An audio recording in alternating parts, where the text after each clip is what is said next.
मित्रांनो, मी जिल्हा परिषद प्राथमिक शाळा सिंधी येथून 6व्या इयत्तेतून सौजन्या सखाराम कदम. मी आज तुम्हाला टेन्स म्हणजेच काळाबद्दल माहिती सांगणार आहे. काळाचे 3 प्रकार पडतात: present tense, past tense, future tense. आज आपण पाहणार आहोत पास्ट टेन्स म्हणजेच भूतकाळ. भूतकाळात 4 प्रकार पडतात: simple past tense, continuous past tense, perfect past tense आणि कंटिन्युअस परफेक्ट पास्ट टेन्स. आता आपण नाव लिहूया. Simple past tense.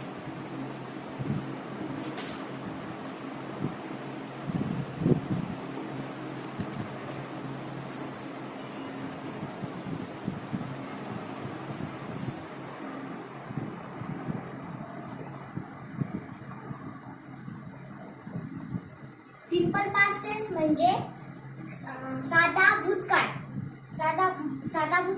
साधा भूतकाळ म्हणजे यापूर्वी एखादी क्रिया घडून गेली व त्या क्रियेविषयी आता बोलली जाते, त्या साधा भूतकाळ असे म्हणतात. आपण एखादी वाक्य घेऊया. रमेशने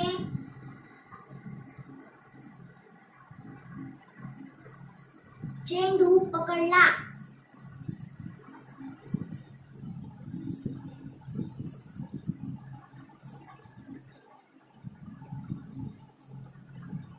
रमेशने चेंडू पकडला.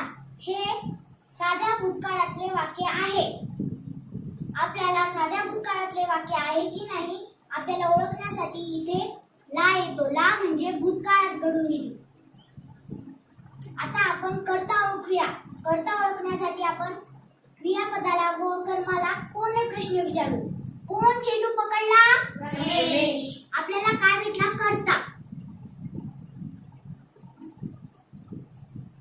आता आपण ओळखूया कर्म. कर्म ओळखण्यासाठी कर्त्याला व क्रियापदाला काय ने प्रश्न विचारावा लागतो. रमेशने काय पकडला? चेंडू. आपल्याला कर्म भेटला. क्रियापद कसं ओळखायचं आपण पाहून घेऊया. क्रियादर्शक वाक्यातील क्रियादर्शक शब्दाला क्रियापद असे म्हणतात. क्रियादर्शक शब्द इथे पकडला हा आहे.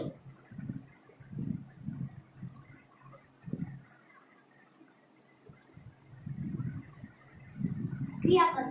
आता आपण थोडे इंग्लिशच्या रचनेकडे वळूया. रचना.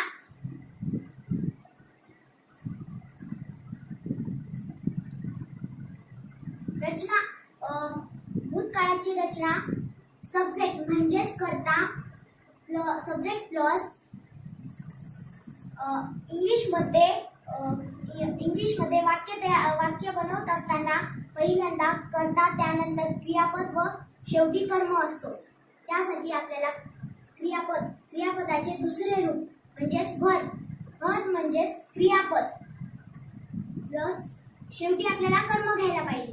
कर्म म्हणजे ऑब्जेक्ट. तर आपण या रचनेनुसार एक वाक्य घेऊन इंग्लिशमध्ये त्याला तयार करू.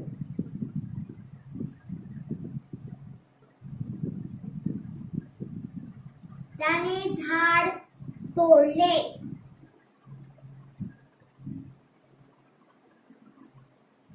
त्याने झाड तोडले. आपण अगोदर कर्ता ओळखूया. कर्ता ओळखण्यासाठी आपण कर्माला व क्रियापदाला कोणते प्रश्न विचारूया.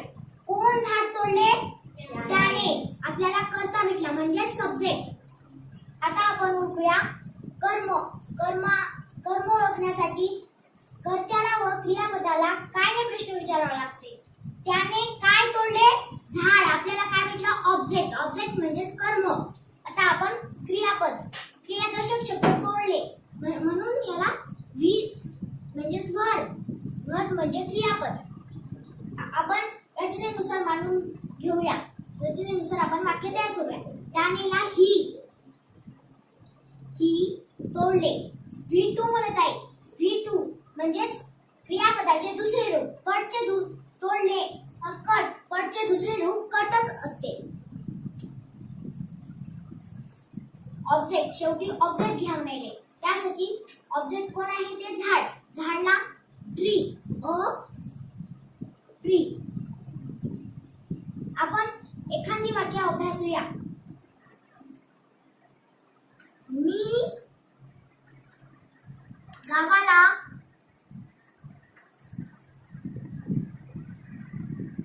गेलो. मी तुम्हाला वर सांगितलं ला ले लो किंवा ली असं आलं ना, ते वाक्य भूतकाळातील असेल असे समजा. हे वाक्य भूतकाळातील आहे. आपण याला इंग्लिश मध्ये तयार करू. यातील सब्जेक्ट हा मी आहे, ऑब्जेक्ट हा गावाला आहे आणि क्रियापद म्हणजेच वर्ब हा गेलो आहे. आपण आता वाक्य तयार करूया. मीला आय गेलो. गेलोला गोचे दुसरे रूप वेंट. I went. इथे ला आल्यामुळे आपल्याला टू चा वापर करावा लागतो. I went to the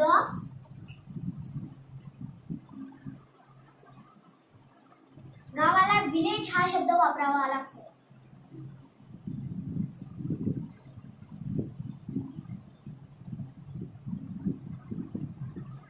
simple past टेन्सची तुम्हाला माहिती जर समजली असेल अशी अपेक्षा करते व मी इथे थांबते. धन्यवाद.